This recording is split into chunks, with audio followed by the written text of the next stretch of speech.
హైదరాబాద్లో first Ayushman Bharat tie up గల కంటి hospital Babaji Netralaya eye hospital. Cataract, retina, glaucoma, LASIK చికిత్సలు చేయబడును. నమస్తే రమగారు. నమస్తే రమగారు, మనము కనకధార స్తోత్రం చదువుకుంటే బాగా ధనం వస్తుందని, ఇంట్లో అష్టైశ్వర్యాలు ఉంటాయని చెప్తుంటారు కదా. ఇది ఇందులో ఎంతవరకు నిజముంది? తర్వాత దీన్ని అసలు ఎలా చదువుకోవాలండి? ఎవరో పడితే వాళ్ళు ఎక్కడ పడితే అక్కడ కూర్చొని చదివేసుకోవచ్చా? దీనికంటూ ఏమైనా నియమాలు ఉన్నాయా? అసలు కనకధార పేరులోనే బంగారపు ధార, కనకధార కనకధార అని ఉంది కదా. అయితే ఇది ఇలాంటి ఫలితాన్ని ఇస్తుంది అంటే ప్రతి వాళ్ళకి ఇస్తుందా అంటే ఇవ్వచ్చు. ఈ కనకధార అసలు ఎక్కడ పుట్టింది?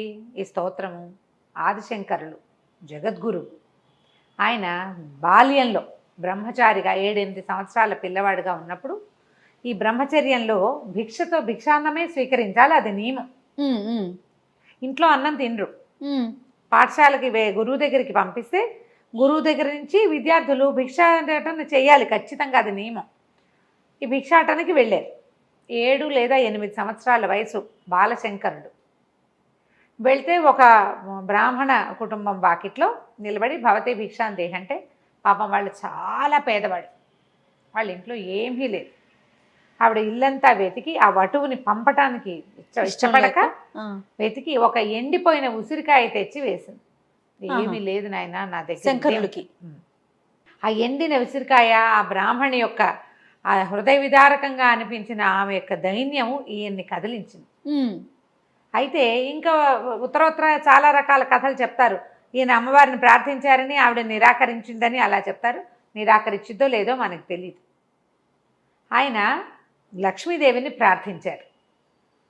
అమ్మ వీళ్ళకి ధనాన్ని ఇవ్వు, నీ కంటి చూపు వీళ్ళ మీద పడేయి అని ప్రార్థన చేశారు. ఈ ప్రార్థనలో మొత్తం 21 శ్లోకాలు. అవి కొంచెం పాట భేదం ముందు వెనుకగా అవుతాయి. ఈ ముందు వెనక శ్లోకాల్లోనే ప్రత్యేకంగా ఆయన ఏం చెప్పారంటే, నువ్వు వీళ్ళకి బంగారు వర్షం కురిపించు, నీ కంటి చూపు పడితేనే వీళ్ళ దగ్గర వచ్చేస్తుంది. వీళ్ళకి పురాకృతమైన పాపాలు ఏమైనా ఉంటాయి. జనరల్గా ఎవరైనా దరిద్రులు ఎలా అవుతారు? ఒకడికి బాగా పూర్వజన్మ, కరెక్ట్ పాయింట్. ఒకళ్ళకి బాగా ధనం వచ్చేసిందన్నా వాడు ఇవాల్టి సంపాదనే కాదు, ఇవాల్టి శక్తియుక్తే కాదు, పూర్వజన్మ నుంచి ఆర్జించుకొచ్చినటువంటిది.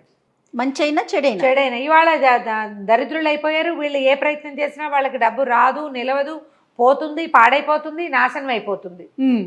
దీనికి కారణం ఏంటంటే సంచిత పాపం, వాళ్ళు చేసుకున్నటువంటి పాపాలు, వాళ్ళ పురాకృత కర్మ.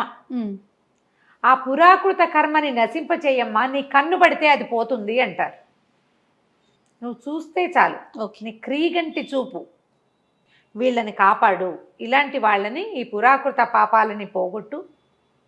ఈ ద్రవిణాంబుధార అంటారు, బంగారపు ధార కురిపించి. ఇక్కడ అంటే బంగారు ఉసిరికాయలు కురిసినాయట వాళ్ళ ఇంట్లో. శంకరుల యొక్క ఆయన యొక్క ప్రార్థన, వాళ్ళ యొక్క ఏ ఇంట్లో వాకిట్లో నిలబడి ఈయన ప్రార్థించారో ఆ వాళ్ళ యొక్క పురాకృత పాపాలన్నిటినీ, వాళ్ళ సంచిత కర్మ సంచయం అంతా జరిగిపోయింది, తీసేసాడు వాటి అంతటిని. కర్మ పోయింది పూర్తిగా. పోయి వాళ్ళ ఇంట్లో బంగారు కాయల ఉసిరికాయల వర్షం కురిసిందట. కాలడి కేరళలో ఇప్పటికీ ఆ ఇల్లు ఉందని చెప్తారు.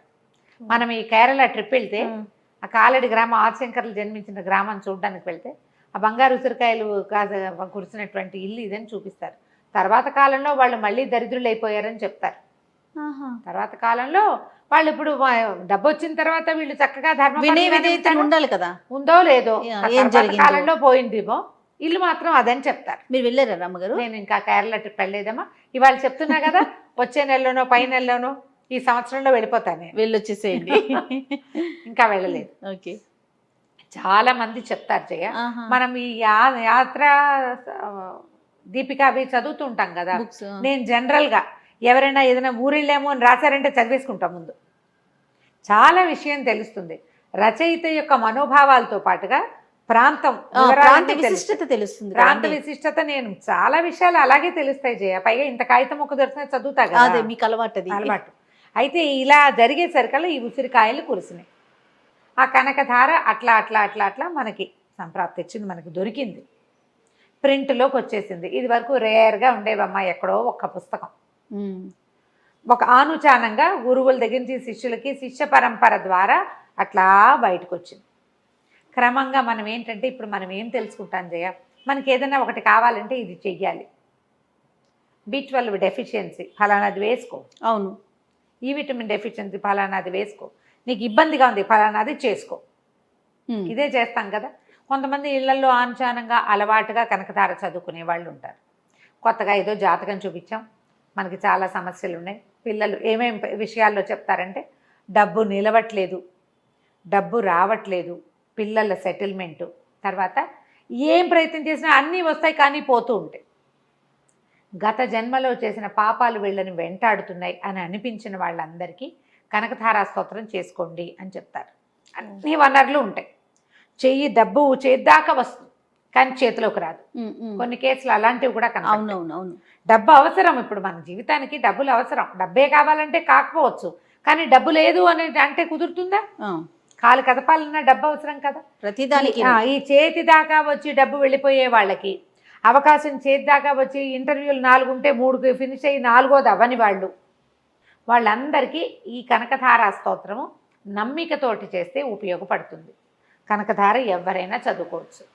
దీనికి పురాణ పండవాళ్ళు వారు ప్రింట్ చేసిన పుస్తకాలు చక్కగా ఉంటాయి. తప్పులు లేకుండా చూసుకోవటము, అక్షర దోషాలు లేకుండా నిదానంగా చదువుకోవటం, బోల్డ్ అనే రికార్డ్స్ కనపడుతున్నాయి. ప్రత్యేకించి సమయం ఏమైనా ఉందా రమ్మగారు? దీనికి ఉదయాస్తమానాలలో చేసుకుంటే మంచిది చేయాలి, పొద్దున సాయంత్రం. ఒకవేళ మనం ఏదైనా ప్రత్యేకంగా కొన్ని సమస్యల్లో ఉన్నాము, మనకి ఇమీడియట్గా కావాలి, కామ్యం ఒక 21 రోజులు అలా పెట్టుకుని ఆ రోజుకి 11 సార్లు దాన్ని చదవటం. ఇన్ని శ్లోకాలు చదవగలరు లేరు చూసుకొని కనీసం వినండి. ఎంఎస్ శుభలక్ష్మి గారితో ఎవరిదైనా ఒక రికార్డ్ పెట్టుకోండి, వింటూ ఉండండి, మీ ఇంట్లో ప్లే అవ్వాలి, అది వినండి, నేర్చుకోండి అవకాశం ఉంటే. దీనికి ఎంఎస్ సుబ్బలక్ష్మి గారిది కొంచెం రాగాలు మారుతూ ఉంటుంది, మనం ఇంట్లో చదువుకునేటప్పుడు ఏదో శ్లోకాన్ని బట్టి వెళ్ళిపోతాం. తప్పులు లేకుండా మాత్రం చదవండి. ఇది సామూహికంగా పారాయణ చేసే వాళ్ళు చాలామంది కనపడతారు. ఎక్కడైనా సామూహిక పారాయణలు ఉంటే కనకధార కూడా కొట్టేస్తారు. మీరు నిజంగా కావాలి మనకి సమస్యలు తీరిపోవాలి అని అనుకుంటే ఇదొక మార్గం. ఇలా 21 రోజులు, లేదా మామూలు మనకేం లేదు అదేదో అద్భుతమైంది అది చదువుకుంటే బాగుంటుందంటే నా పర్సనల్ ఎక్స్పీరియన్స్ చెప్తాను నేను. నాకు అర్థమవుతుంది కదా, సంస్కృతం చదువుకున్నా, భగవంతుడు ఇచ్చిన బ్లెస్సింగ్స్లో మనకి సొంతానికి సంస్కృతం రావటం. నాకు పుస్తకం అక్కర్లేదు, అర్థం చెప్పేవాళ్ళు అవసరం లేదు, ఇంకా కొంచెం భావాలు లోపలికి వెళ్ళటానికి పెద్దవారి సహాయం అవసరపడుతుంది. కానీ మామూలుగా మనకు అర్థం తెలుస్తూ ఉంటుందా? ఈ అర్థం తెలిసే దాంట్లో నీ పాపక్షయం జరుగుతుంది అనేది అర్థమవుతుంది జయ నాకు. మనం ఇది వరకు చేసుకొచ్చింది, ఇప్పుడు చేస్తున్నది, రేపు రాబోయేది మన నెత్తి మీదకి, వాటి నుంచి మనం తప్పించుకోగలమని అర్థమవుతూ ఉంటుంది నాకు.